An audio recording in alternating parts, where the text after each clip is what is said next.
Starts off with this gnarly, it's a E monster. minor sweep arpeggio. I didn't know there was sweeping back in the 60s, but apparently so. Hey, man.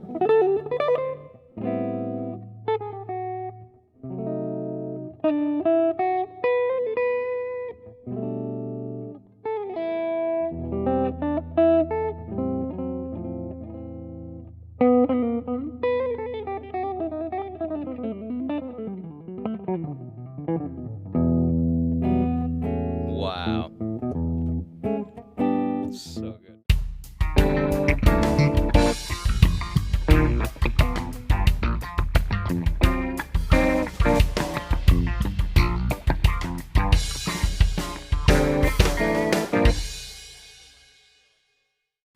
Hi, I'm Jay Roberts, And I'm Brandon Beligni. and welcome to RMI Jam Tracks Connected, a video series where we showcase our latest backing tracks.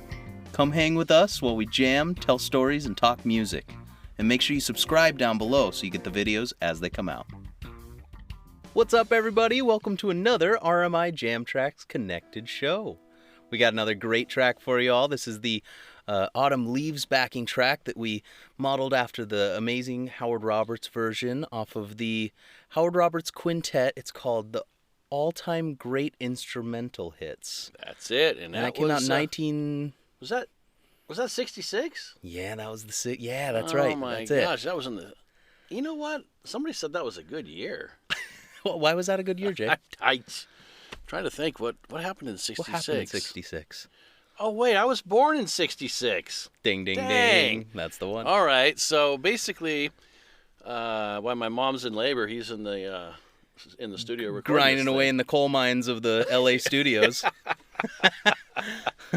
Amazing. That's funny. Yeah. Well, you know, this is a great tune as an introduction to jazz because, first of all, any jam session you go to, this tune's going to get played. Pretty much, yeah. Pretty much got to know it. And another reason I think it's a good introduction is it doesn't have a lot of key changes in it. Yeah, a lot of jazz songs usually have a lot of key changes, but this one sticks to one key center. It's pretty much E minor, G major, which is relative major minor. It sounds like I said two things, but those are both the same key. Absolutely. Little music theory stuff there. Yeah, But, so you can hit G major scale pretty much through this whole tune, and you're going to That's be right. okay. And you can hit E minor, and obviously your pentatonic scales for playing bluesy licks and stuff like that, right? Yeah, I mean, believe it or not, that's going to sound great. Yeah, in it's gonna fact, sound good. In fact, HR's version of this tune, Yeah. he actually plays some kind of bluesy guitar licks in it, He which sure does. which He is really sure cool. And since we're talking about E minor, the relative minor as well, I think we can also include E harmonic minor. Yeah, that's a great little spice in the mix of everything. The harmonic minor, some stuff we've covered in some other videos. We're gonna Right. keep seeing that come up over and over. It's kind of Yeah. part of the language of guitar improvisation. Absolutely. These same scales kind of mixed up in different ways to make it really musical and cool. Yeah. Yeah, well, I think we should play a little bit, and I think Yeah. let's go ahead and kind of focus around the melody a little bit with our improvising Good on this idea. first pass. Melody's important. It really is because it really informs you a lot of where you're at in the tune. Also informs the listener, so they know where you're at. yeah, and so that's if you can quote the melody inside of your solo, that's a very powerful thing. Yeah. Also, knowing the melody accurately, I think, is a really big deal that often gets overlooked as we tend to learn versions of jazz tunes from other instrumentalists Yes. rather than vocalists. So if we listen to a vocalist, we hear the words, and it really helps us understand the rhythm Yeah. of the yeah. melody. Yeah, Right? it's got kind of the vocal rhythm is important.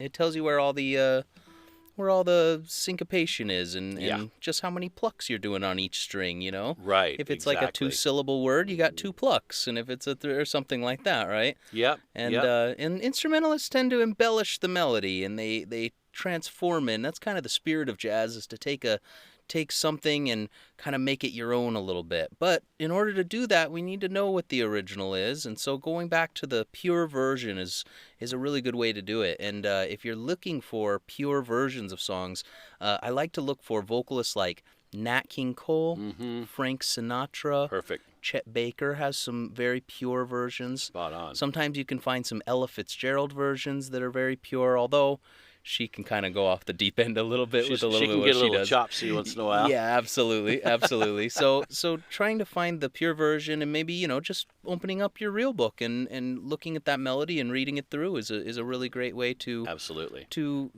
touch base with the original melody, and then you can take it off on your own and improvise around it.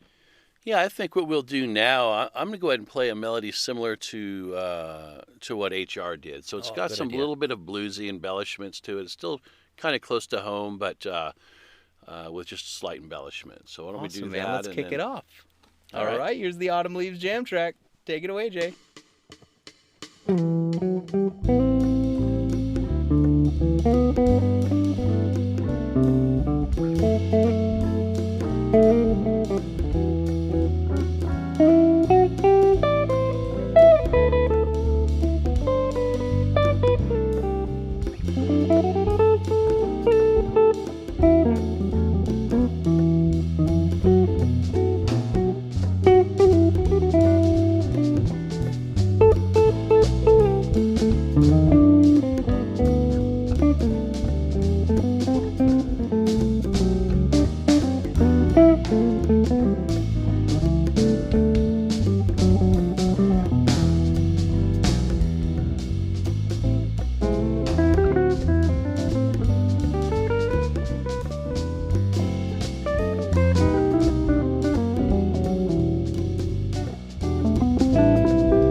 Very nice. Little blues in there. Yeah. Pentatonic. Yeah. Harmonic minor. Nice.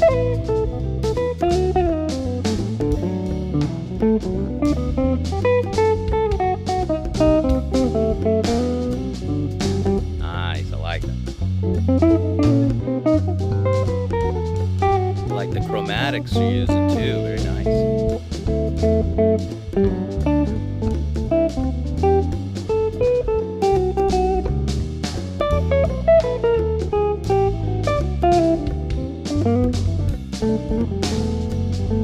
Whoa, man.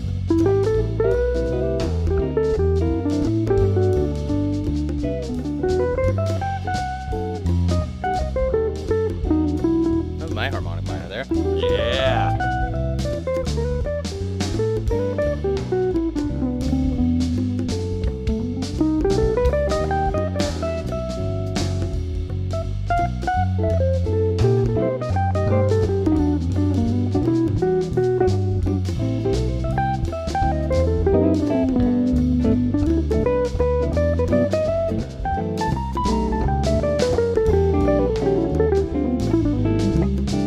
Nice.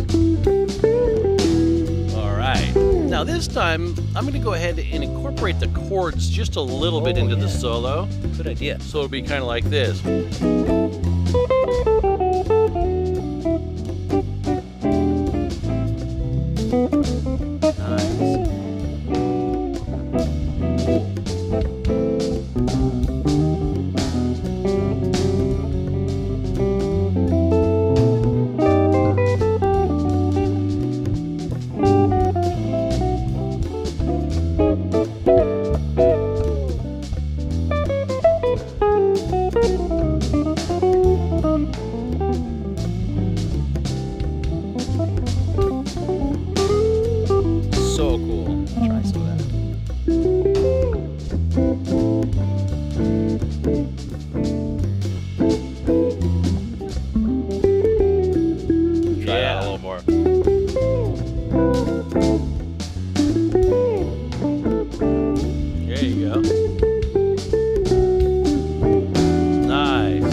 like question and answer the way you're doing that. Kind of like playing a little phrase and then answering it with the chords, and then play another phrase and answer it, right? Yeah, yeah. I like that.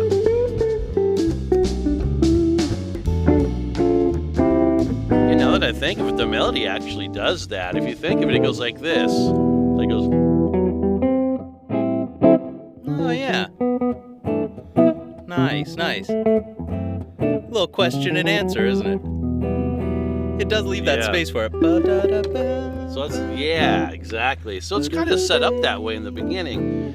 The nice thing about that is you can, when you play the actual chord shape, it does give you ideas right there. You know, obviously the arpeggio is set up for you right there, isn't it? Sure is. You can see exactly what it is you're playing. Yeah, absolutely. So that's another helpful thing. And it's also informing the listener and band members as well of where we are in the form of the tune. That's nice. As opposed to if we just string notes together, sometimes they can get lost. So between adding chords in and adding melody in, it really makes it sound much more musical as well. That's so cool. It reminds me of, well, the intro to this song. If you haven't listened to the song, we're going to link it in the description so you can take a listen. And listen for the intro. The intro is just will knock you out. Howard Roberts was such a master of intros and endings. Yep, and he sure was. This one's amazing. Man. Yeah, he... Those things make me nervous a little bit when I try I to can do imagine. It, because basically you're by yourself, and in his case he'd have a whole orchestra behind him, in some cases, and he would have to do a whole what they called cadenzas, and he'd be by himself playing, and then the 60-piece orchestra comes in behind you. You really can't mess up. No. So he got really good at it. In fact, I kind of know this one a little bit. Yeah. It starts off with this gnarly it's a E minor sweep arpeggio. I didn't know there was sweeping back in the 60s, but apparently so. Yeah.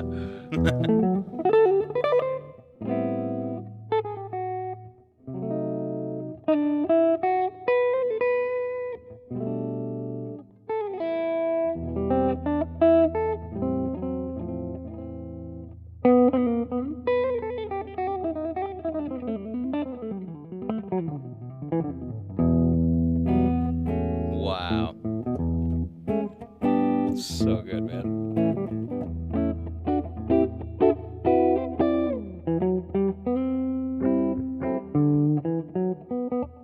That's it.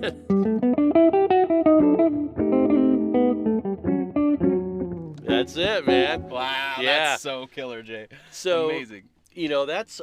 That's actually a pretty cool little arpeggio in the beginning. It's all based around E minor 7, really. Like a fourth stack here. Stack 4, yeah. Let's see. Yeah. Yeah, boy. it's slick. That's and then I love this wild. other chord he plays. This is like one of the coolest A minor chords I've ever played in my life here. A minor 9. It's got A minor 9, It's huh? got a B in it. Yeah. Yeah, that's absolutely a beauty, I man. I love just that. love that one. A minor 9 with the 7 and the 9 and a bunch of open strings. Yeah. So smart. What a smart, simple chord, but so complicated Awesome chord. at the same time. Hey, you know what? It reminds me. I've got a kind of a fun story of HR. Going from the desert years. Yeah. Which it's in the documentary, right? Oh, You yeah, hear yeah. About the desert years. Check out HR Sessions documentary. Yes, yeah, it's really awesome. And I tell you what, he was about 18, and he was going to L.A. to kind of test out, put his feet in the water and see how, see if he could handle it. And he went there and he'd play and hang out, and he came home and he told his folks, he goes, "Nope, not ready to go yet." He knew he wasn't quite ready. And then he went back when he was 19, and same thing, came back home, "Nope, not ready." Well, when he hit 20, he said, "Okay, I'm ready to go." So he goes there, and one of the first people he meets is a guy named Howard Heitmeyer. So we had two Howards, right? Howard met Howard. That's it. And they became really close, tight friends. And Howard Heitmeyer was a bit older, and classical guitar player, very good. And he was also a magician. So he was A magician. very good with his hands. Whoa. Sleight of hand stuff, man. I watched Really? him do some stuff. No way. Just like a total pro. Wow. And he was also a very good reader. As a Music classical reader. player. Yeah, music Yeah. reader.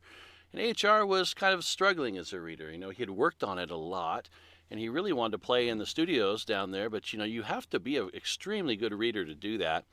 And if you go in and mess up in the studio, you get blacklisted. I mean, you get You're burning mark. time in there, right? I mean, that's very your costly. name goes in a book. Oh, dear. And then you don't get called back.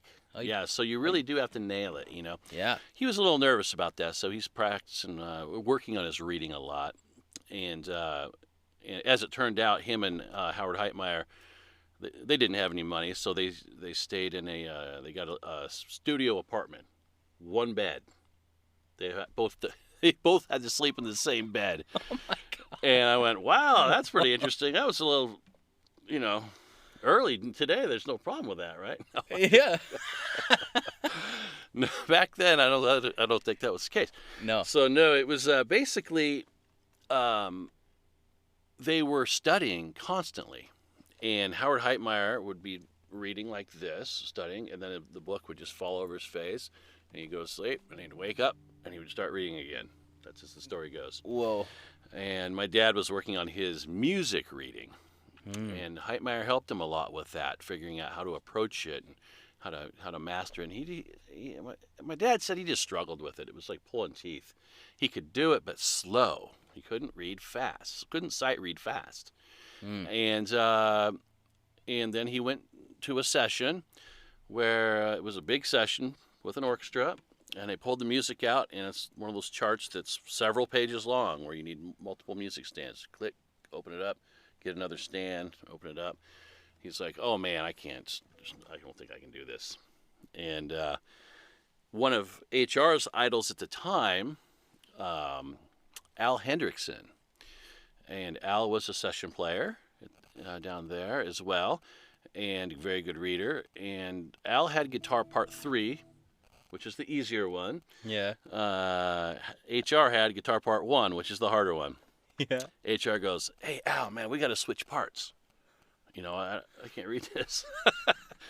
Al said, nope, sorry, Howard, can't do that.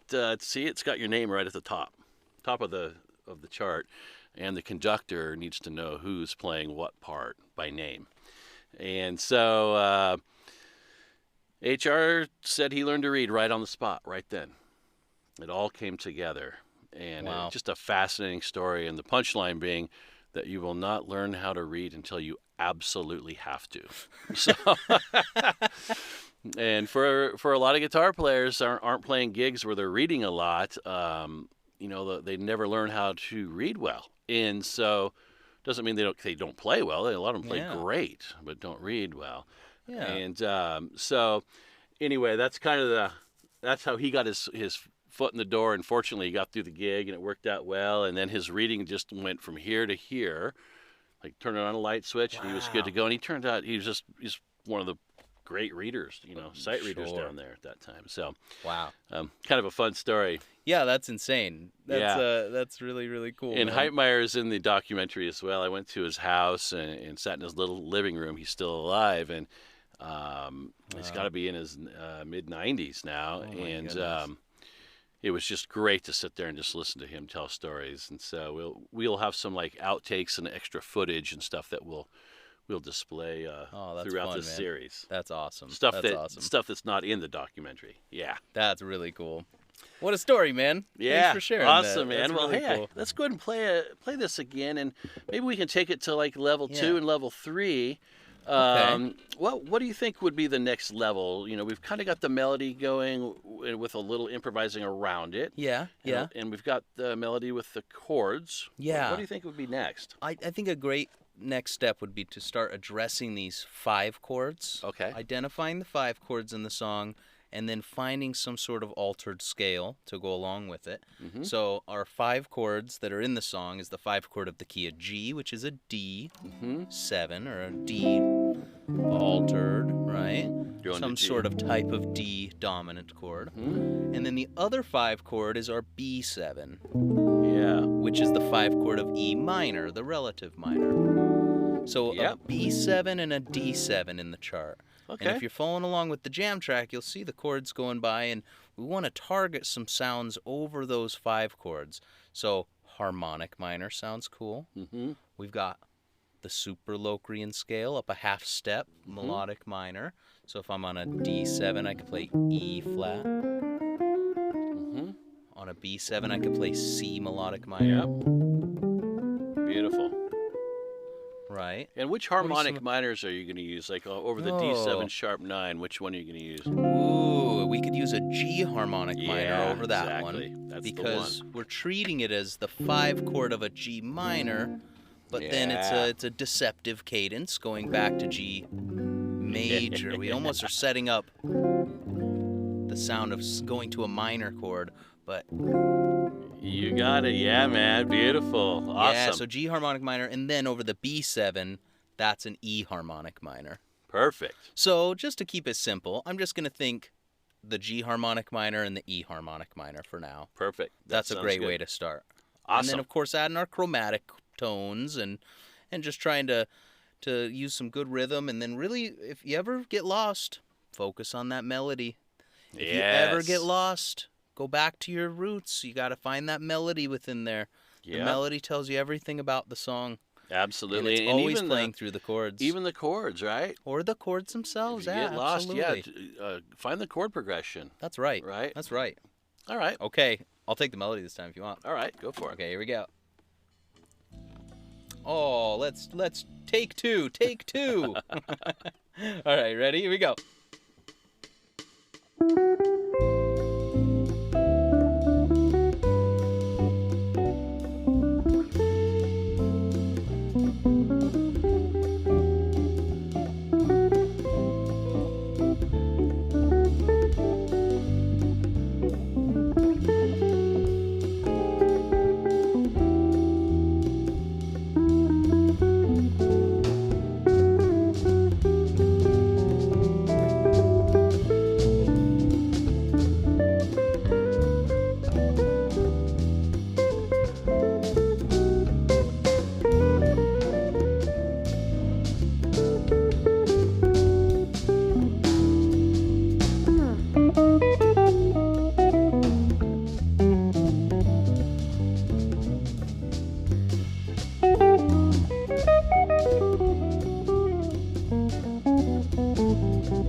Yeah, man.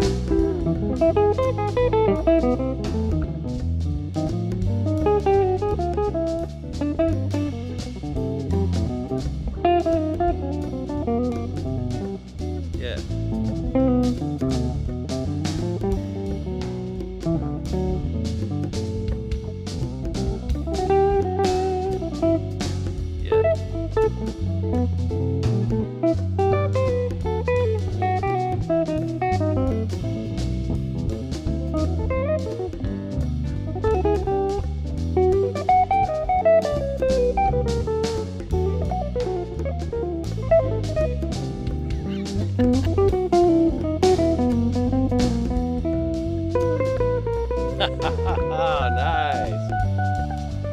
love the way you picked up on that theme and you grabbed that and ran with it. I was hearing that. Nice.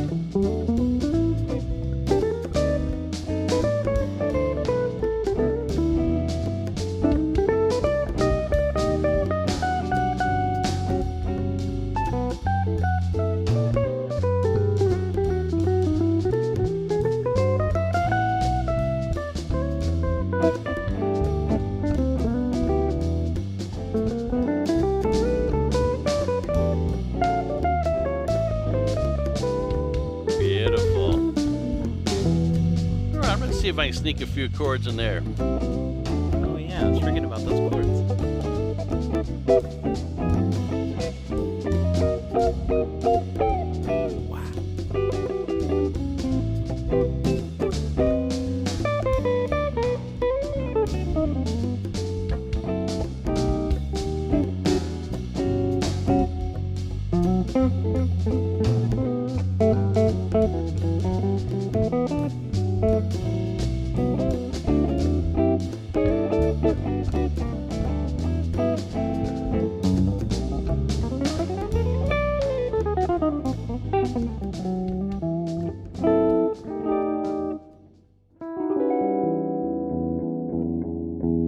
Nice, man. Sweet.